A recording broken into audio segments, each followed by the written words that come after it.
You won't believe what happened when a U.S. Navy convoy and elite special operators turned a carefully planned Iranian trap into a stunning display of precision, coordination, and total control. 1:14 a.m., Gulf of Oman, near latitude 24 degrees north, aboard the U.S.-flagged oil tanker Vesta Horizon. The scream of 6 powerful outboard engines ripped through the heavy night air. IRGC fast attack boats are slicing through the dark swells at nearly 50 miles per hour. On the bridge, the civilian captain sees the first red tracer rounds from 12.7mm machine guns streak across the tanker's hull. The radar is flooded with chaotic returns. Mayday, mayday, this is Vesta Horizon. We are being boarded. They're coming over the rails. 50 miles away, inside the Combat Information Center of the USS Arleigh Burke, a lieutenant commander with 15 years of surface warfare experience studies the screen, tracks the hostile approach, and gives one order. Launch the ready birds. Alert the sealed detachment. Boarding in progress. Move now. In less than 90 seconds, 2 MH-60R Seahawks loaded with sensors and door-mounted GAU-21 machine guns tear into the darkness. That was the beginning of a 12-hour confrontation Iran believed it could control. They miscalculated. The IRGC commandos moved fast, but U.S. Special Operations Forces operate at a completely different level. By the time the first Iranian boots touched the deck of the Vesta Horizon, American forces already had full overhead awareness. An MQ-9 Reaper circling silently at 25,000 feet had locked its multispectral targeting system onto the scene. Its feed was being shared in real time through Link 16 with every major asset in the area. Targeting data shared. Little birds are 4 minutes out, the Reaper pilot reported. Then came 2 MH-6M Little Birds, the signature aircraft of the 161st Special Operations Aviation Regiment, appearing out of the darkness like ghosts.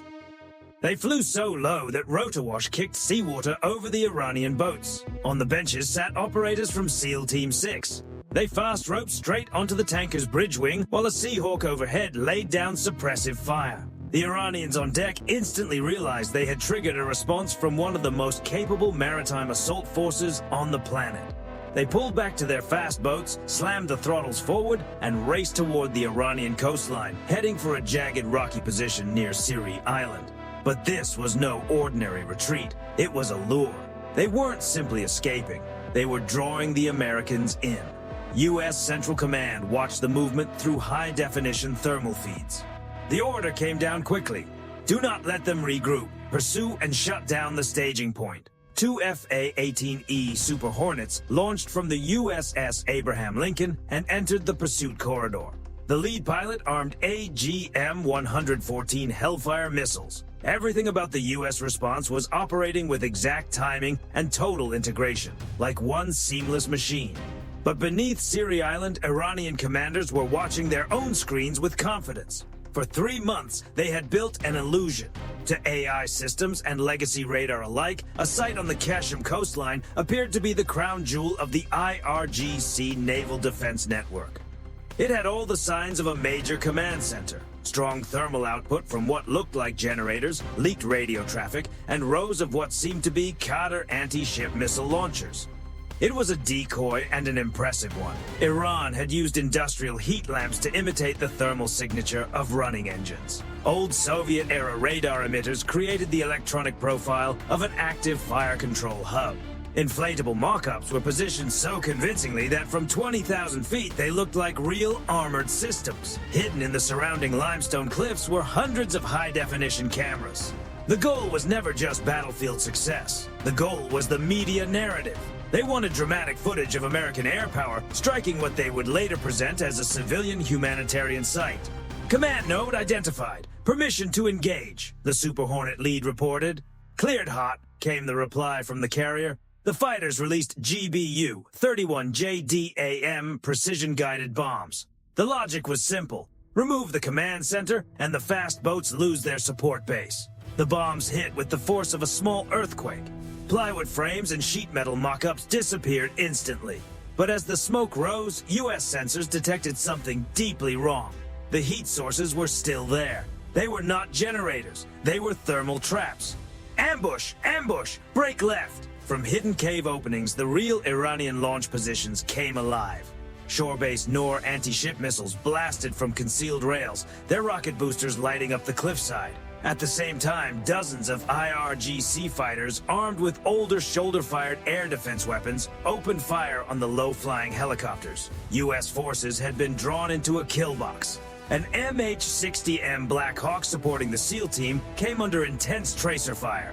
A shoulder-fired missile shot out of the dark, its infrared seeker locked onto the helicopter's engine exhaust. The pilot dropped flares, and the burning magnesium distracted the missile for a split second. But the blast still came close enough to tear apart the tail rotor. Mayday, Mayday, we're going down. 5 miles south of the decoy site. Taking fire.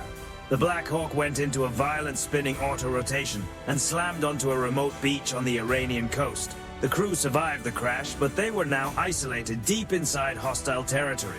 Iranian state media reacted immediately. American invaders destroyed a medical clinic, the anchor declared over footage of the JDAM impact zone. And now we have their soldiers. For 1 hour, Iran held the world's attention. They had drawn the United States into a trap, captured the moment on camera, and brought down a helicopter. But they made one critical mistake. They stayed on the air too long. While Iranian media celebrated, U.S. Space Command was already conducting a forensic review of the strike zone.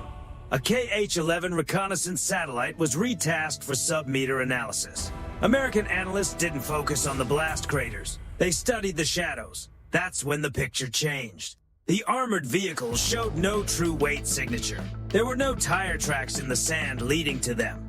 The supposed medical clinic had no plumbing patterns, no support infrastructure, none of the physical indicators of a working civilian facility. The U.S. Fifth Fleet didn't respond emotionally. They responded methodically. Using the Iranian broadcast itself, they triangulated the camera positions. That led them to the real base, 3 miles to the north, hidden under thermal blankets and running in near-complete electronic silence. "We see them," the tactical action officer aboard the Arleigh Burke said quietly. "They think they're invisible. Let's show them what a real strike looks like." This was where the full power of integrated U.S. military operations became unmistakable. What followed wasn't just retaliation. It was the systematic dismantling of the enemy's ability to continue the fight. The first phase happened in the information domain. To recover the downed crew, the U.S. had to blind Iranian defenses. 2 EA-18G Growlers surged into the area and activated ALQ-218 tactical jamming pods. It was like putting world-class noise-canceling headphones on in the middle of a thunderstorm. Iranian radar systems, once loud and aggressive, were reduced to confusion and static. Radar operators suddenly saw their screens fill with countless false targets. They could no longer tell a real FA-18 from a digital illusion. Then the F-16C Wild Weasels moved in. They launched AGM-88 HARM missiles, weapons built to hunt radar itself. These missiles do not need fixed coordinates. They follow hostile radar emissions back to the source, like predators tracking a signal through the dark. In under 4 minutes, every active Iranian surface-to-air missile position along that stretch of coast had been shut down. Iran's air defenses were now blind. Then came the next layer. BGM-109 Tomahawk missiles launched from the USS Arleigh Burke, and a nearby Virginia-class submarine burst from the sea.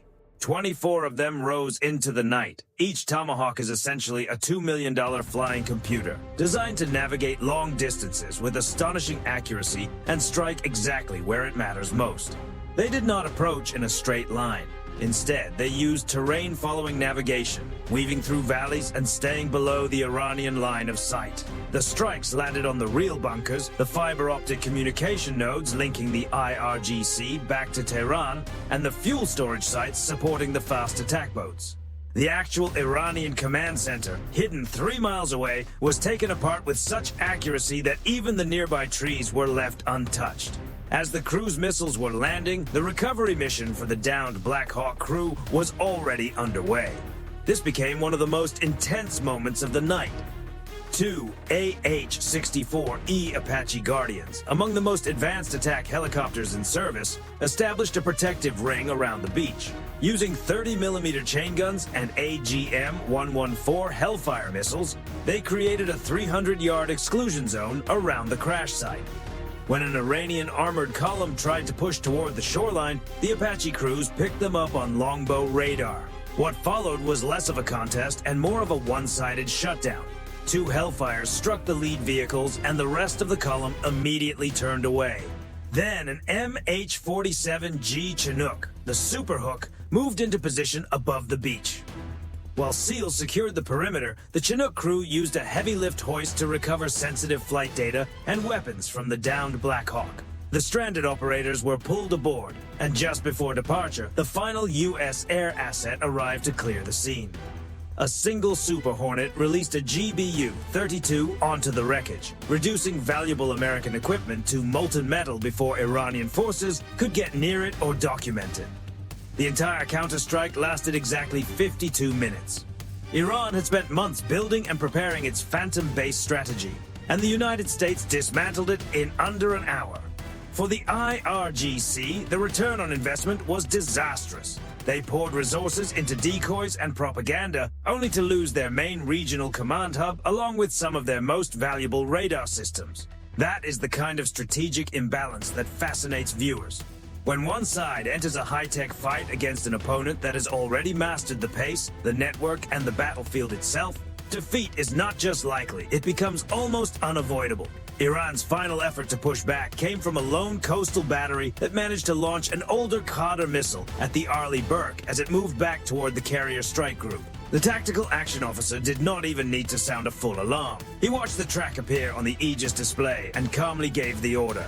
Engage with ESSM, one bird.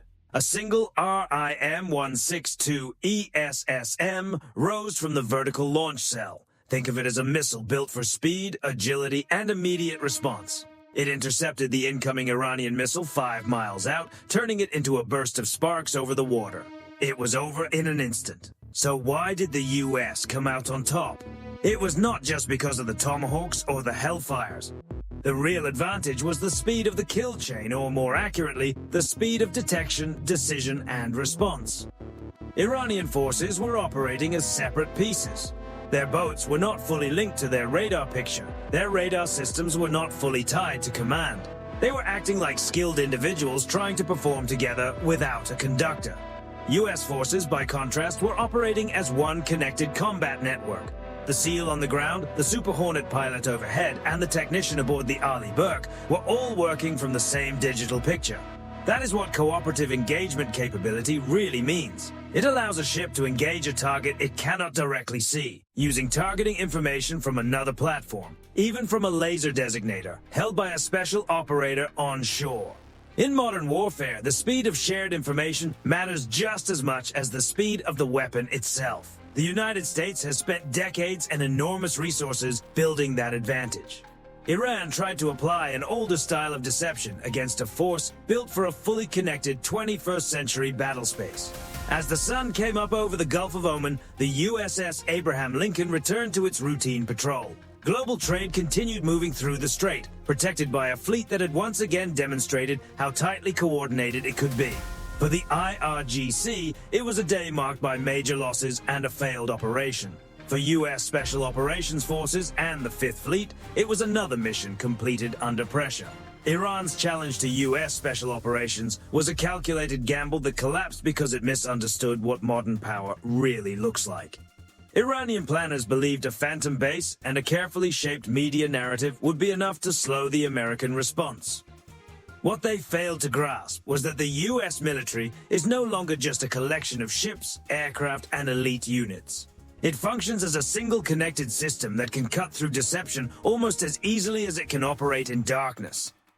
What followed was not just a response, it was a hard lesson in what happens when a force built around decoys and delay tactics runs into an opponent that dominates the electromagnetic spectrum and shares information faster than its enemy can adapt. Which part of this engagement stands out most to you as the clearest example of technological superiority? Was it the AGM-88 harm shutting down the Iranian coast's radar picture, or the RIM-162 ESSM intercepting that final missile attempt with ease? The Persian Gulf remains one of the world's most dangerous strategic arenas. But as long as the U.S. Fifth Fleet is in the region, the standard is set by one of the most disciplined, integrated, and capable military forces ever assembled. Share your own tactical read in the comments. Do you think Iran will attempt something like this again? Or did the loss of the real command hub send a message that will be remembered for a long time? Subscribe for more breakdowns of military strategy, advanced systems, and the technology that continues to shape modern conflict.